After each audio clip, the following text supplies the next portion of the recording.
You know how at times you can hear somebody smile? Like, you're just listening to my voice here. But you can tell that this is the type of thing that is so funny that I had to make a video about it. And there it is, there's the smile. You can kind of feel it just from the way that I'm saying these words. But today we're going over onto an article that was published on Sportsnet the other day on May 19th. This was written by Ryan Dixon, and it says this: what possible Marner or Nylander trades could look like for the Maple Leafs? And you already know, based off of the title, based off of the thumbnail, based off of if you've seen this article before, which I'm pretty sure you might have because it did go kind of viral the other day, what exactly it is we are talking about here. Let's go out there and talk about the first trade proposal mentioned on this piece, because in my opinion, it is hilarious. It's a 3-team trade between the Vancouver Canucks, the Toronto Maple Leafs, and the Chicago Blackhawks. And take a look at this right here, man. Vancouver gets William Nylander and Timothy Liljegren. Toronto gets JT Miller, and the Chicago Blackhawks get Matt Murray, a 2023 Canucks 4th, and a 2024 Canucks 4th. What? What in the world is this, dude? Like, this proposal went so viral and it got memed to hell and back because everybody was like, wait a minute. JT Miller, the valuable pieces here, disregard Matt Murray and the 4ths and everything. Miller for Liljegren and Nylander? Bro, what the hell?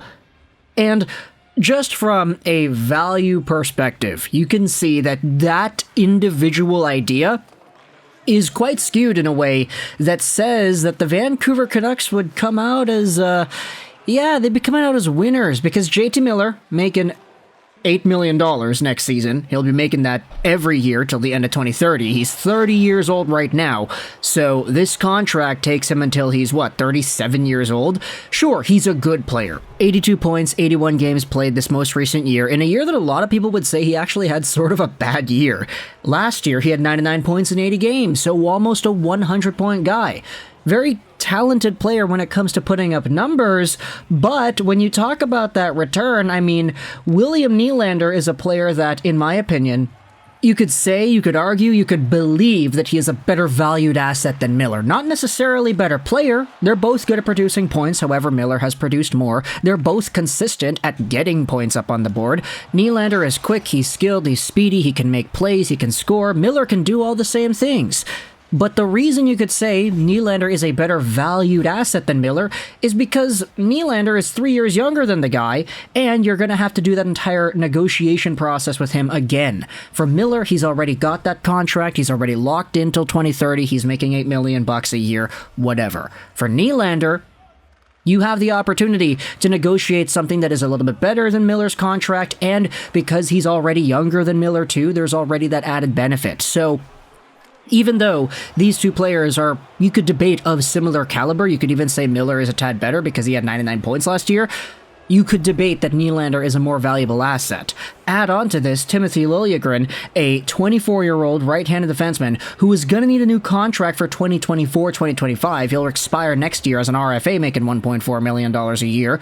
And Liljegren's a guy that doesn't produce all too much, 18 points, 67 games played this previous season, and 0 points in 5 games in the playoffs, but he's just a really solid defensively minded defenseman. And it's very interesting to see just the way that the team plays when you have Liljegren in and out of the lineup. He adds sort of a calmness to that blue line. And for a Vancouver Canucks team that is in such dire need of capable right-handed defensemen, somebody like Liljegren, who's 24 years old, he's still got a lot of time to grow and mature in the NHL.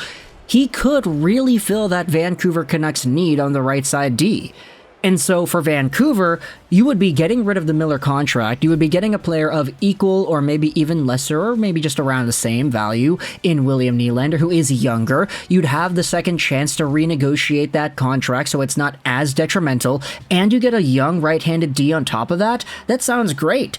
Never mind the fourth round pick, in 2023 that you'd have to give over to Chicago. This trade idea seems like amazing robbery for Vancouver, and it was written out there by Dixon as to being a profitable trade for each side. Now, this is what Ryan Dixon writes on the article as to why the Leafs do it. Because last year, especially the beginning of the year, was so miserable for both Miller and the Canucks, it's easy to forget what kind of a player he is. A late bloomer offensively, Miller has 299 points in 283 games with the Canucks since being traded there as a 26-year-old in 2019. He's gotten outer rim Selke consideration in the past seasons, and is he really? What? Are you kidding me? No way, bro. Miller and the Selke, dude, I don't know what this writer is talking about. I'm gonna be honest, dude. For every good play that Miller makes that's a defensive play, there's another really bad one where he doesn't back check and he gives up on his check and he kind of just removes himself from the play and gives up. Yeah, no, I know. Miller and the Selke, oh, that's not a good look at all. Yes, he's just coming to a 7-year contract that counts $8 million against the cap annually, but that's not a massive concern for a squad that's trying to win the cup right now. Dixon writes, Miller just turned 30, he can play both wing and center, and soon enough Nylander will be making more than $8 million annually. Shedding Murray's salary opens the door to bringing back Samsonov without too much trouble, and you might save a nickel or two against the cap. Okay, now we don't need to read why the Canucks would do this. I definitely think I made my case as to why Nylander and Pettersson together would be a good sort of pairing. But here's why the Blackhawks do it. Even with Connor Bedard coming, this team is still in asset acquisition mode, so grabbing 2 picks to pay Murray for a year is appealing. That's it.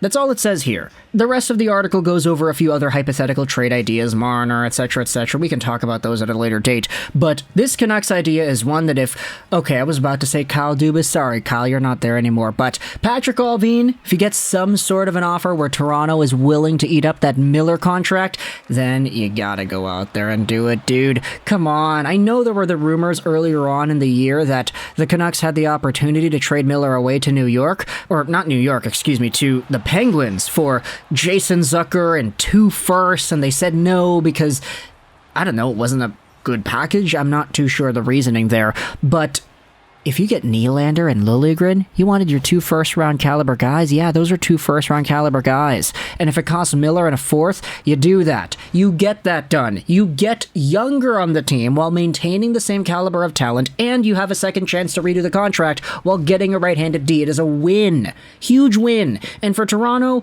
sure, if you get Miller, he'll be a good player, he'll be productive, he'll get points, etc., but to me, I just don't think the upgrade over Nylander is that much of an upgrade to consider making a move like this. Because Nylander was the best performer for the team in the second round. He's a point-per-game guy, yeah, but Miller is too. Miller also produces in the playoffs, and realistically, the only thing that Miller has over Nylander is the guarantee, because he's signed to that huge contract till 2030. So it really depends on how much you evaluate just what exactly it means to keep a guy locked down, and just how much you value Miller and his play style. I don't know if the writer here, Dixon, is completely aware of all the shortcomings that Miller has as a player. He plays a lot better when he's not under pressure, and that's kind of the thing that Toronto kind of has a lot of. It's really bad over there. You think it's bad in Vancouver? Yeah, well, the pressure in Toronto is a lot worse. So when Miller is under scrutiny, when he's under the microscope, that's when it honestly kind of feels like he plays worse. He plays a lot better when he just allows himself to go, when he's free-flowing, when there's no expectations, when it's at the end of the year and the Canucks are already eliminated from the playoffs, or when it's the first year that he's brought onto the team and he has no expectations whatsoever. Oh, the Canucks traded a first-round pick for JT Miller. That guy's going to get 40 points. Nah, fam, he got 70 in his first year. So there really is a sort of dichotomy with Miller and the way he's able to play, and I don't know if that really clashes well with the environment that the Toronto Maple Leafs have. And especially now, you talk about Dubas leaving, we'll see who comes in and opens the door up for more trades, because if you have to trade away Nylander, you have to trade away maybe Matthews, whatever, you don't want to get that John Tavares situation happening to you, then who knows how desperate a GM will be to get a contract that is signed till the end of 2030 like JT's is. Also, it would be funny to have John Tavares and JT Miller on the same team. Just kind of saying. Either way, let me know your thoughts in the comment section below about the idea of Miller coming over to Toronto for Liljegren, Nylander, and that's it. There were a few other things moved around to Chicago and that sort of ordeal, but thoughts in the comment section below. I hope you enjoyed this video.